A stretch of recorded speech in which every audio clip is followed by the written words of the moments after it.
conference. Today we were supposed to have a Samvidhan Bachao rally, but however, due to the inclement weather, we had to have it in our conference hall.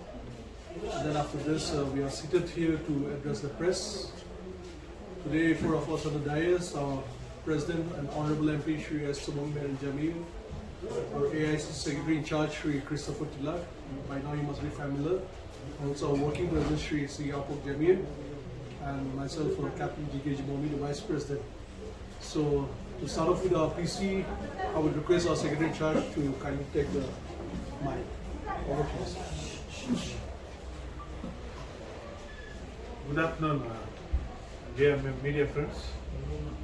Today we had a state-wide rally with regard to the Samvidhan Bachao program which AICC has taken up across the whole country,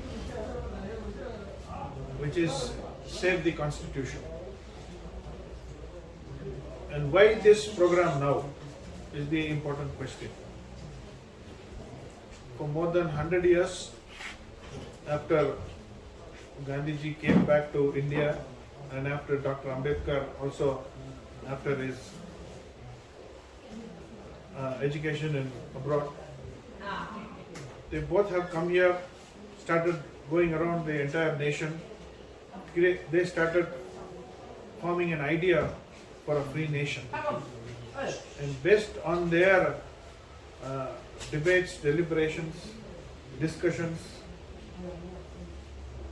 the concept of India has come into picture, and the constitution has been framed based on the 20-25 years of struggle by these two leaders who led the freedom movement. So, after 1950, under the leadership of Pandit Nehru, democracy and justice as enshrined in the preamble has been very much established in this country. If we take the case of our neighboring countries like Pakistan, Bangladesh, Sri Lanka and many other countries, which also got freedom just 1 or 2 years before or after India, we can observe that democracy has not been very well established over there. So, this Samvidhan Bachao is basically, this program, this Safe Constitution program is basically to educate the youngsters, educate the voters of India about the evolution of this constitution, the rights which are enshrined in the constitution, and the legacy of Congress party which has saved this constitution all these years. And why now we talk about saving the constitution is because there is a great threat to the constitution by the BJP, which is completely ideologically led by the RSS. RSS, as we all know, was started around in 1925, and their main agenda was basically to form the Hindu Rashtra based on Manu. And they have never been part of the freedom struggle, and they always have, in one way or other, been trying to align with the Britishers to further their agenda. So, today, BJP in the last 10 years has violated the constitution to the maximum possible, particularly in the northeastern states.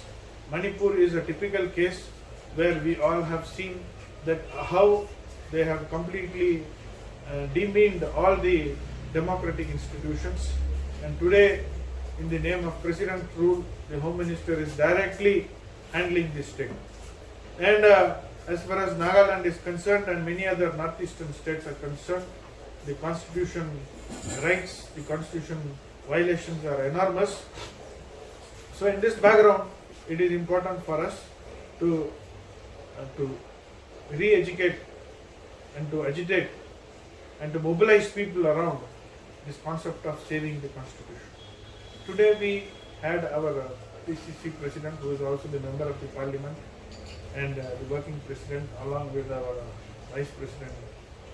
We all had our meeting few minutes before, and in the forthcoming 1 or 2 months, we are planning to take this agitation to the district level, to the assembly level, and we would try to educate the voter with our door-to-door campaign in whichever assembly is possible. So this is our agenda for today.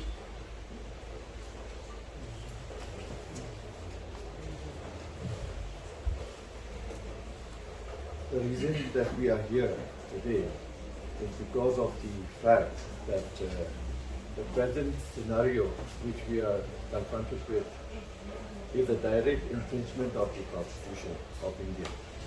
And Congress party is very much aware and very much seized of this very serious consequences that we may have in the coming days.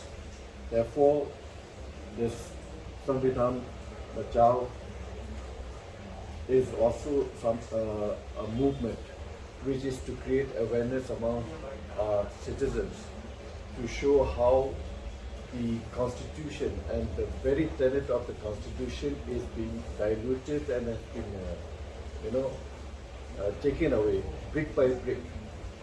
And that is very much evident from the activities that we see today in the country. The enforcement direct ED, which has also clamped down on some of our senior leaders of the party for no rhyme or reason, just shows the political victimization they are indulging in, which is also a direct infringement on of the rights which an individual has. And it is a very dangerous trend which needs to be addressed, and we believe that the Congress party is standing for the right of the people, and we are against any activities or any policies which has direct infringement and has conflict with the Constitution of India. And therefore we are here to agitate and to also create awareness among the public that it is high time that all of us go to the street to demand justice, to also prevent such activities which is detrimental in the interest of the people, public by and large. So that is where we are standing, and definitely in the coming days you will see a lot of movements towards this end. I'll also just highlight 1 or 2 points. Thank you for the media opportunity for coming. See, the BJP allied government, as mentioned, they've been running this, governing this country under the shadow of the RSS with the Hindu demands, and which is even all the religions, including the Hindus, are also against the RSS ideologies. Now, slowly, systematically, they are trying to dislodge and then destruct the constitutions of India by imposing one God, one nations, one elections, trying to impose one nations, one language, one nations, one religions. These all are in the pipelines because the Universal Civil Code, which is starting from the Uniform Civil Code, it says only the marriage, divorce, and inheritance, irrespective of any religions. But when it says the Uniform Civil Code, citing about 3-4 points, it covers, and that is the starting point where it's affecting the Constitution of India. And that's why one country, one election has come forward. And when they said the Uniform Civil Code specifically mentioning in the religion, the latest the Parliament Act, that also they have started touching the religions now, and where in that religions, which are not they are not respecting the sanctity of the house of the religions. In the committee itself, the other religions were also included to mean for the Muslim properties, the religious properties. Likewise, slowly it is affecting the whole religions, the religions sectors also in the constitution of India. Now, especially even in our state, slowly it's coming in, and what we have seen is, we all know the 13th April order, transfer and posting of the highest officials, IAS and the NCS administered officials. The order came out on 13th April, which is not working day, and it was a Sunday. And it is directly influencing the RSS policies even in our state, where the Congress and the people of Nagaland should not allow the state government to function as per the directive of the RSS. The Congress has asked the state government, and we have sent a representation to the Chief Secretary also, to make a corrigendum of the issuing date. Of course, transfer and posting of the officers is under the prerogative of the state, but the date, the Sunday, the non-working day, should not be used, and the drop end and the administrative system of the Nagaland state. So we are asking to send a corrigendum of the date, but still they are yet to respond to our representations.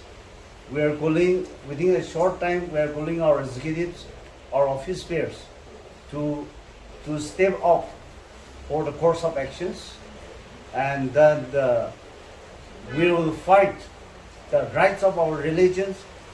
We want to maintain the sanctity of our Christianity in our state. We are well respecting all the religions. Our state should not hurt the sentiments of, or to destroy the sanctity of the Christianity in the state. So, issuing the order on Sunday, it is not for the people of the state, and it is not applicable to the Christian state. So we are on the waiting for the time to decide the course of action by our executives. Substantiating what the leaders have said, today as we have this Samvidhan Bachao or Save the Constitution, you are all aware how the Constitution is under attack.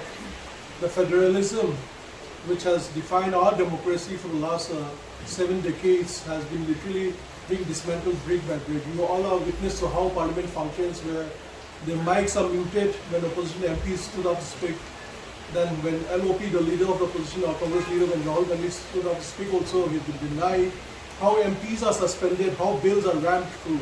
That is how the Constitution, the federalism, how the uniformity, how the conformity is being brought to subscribe to a particular ideology and agenda is being thrust upon us.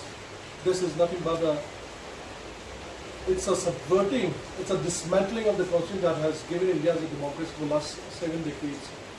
Today, you are all aware that a week back, the BJP all across the country and also in Nagaland was celebrating Ambedkar Divas, where the catchline was ignored by Congress, honored by BJP. But let me tell you, Dr. B.R. Ambedkar, despite all his differences with Congress leaders like Mahatma Gandhi and Nehru, is the chief architect of the Indian Constitution, which has given us this federalism, which has defined India as a union of states, The BJP RSS today has a problem with India being called the Union of States. They are dismantling the very concept of cooperative federalism, and that is their way of honoring Ambedkar here. So to say that it was the Congress ignored Ambedkar and they're honoring Ambedkar, it's a fallacy. Rather, the BJP is honoring Ambedkar legacy by dismantling the very basis of what Ambedkar has created. This I want to make it clear to the people of Nagaland, not to fall for the cheap propaganda of being ignored and being honored. That's, it's a ridiculous political propaganda to its very bottom.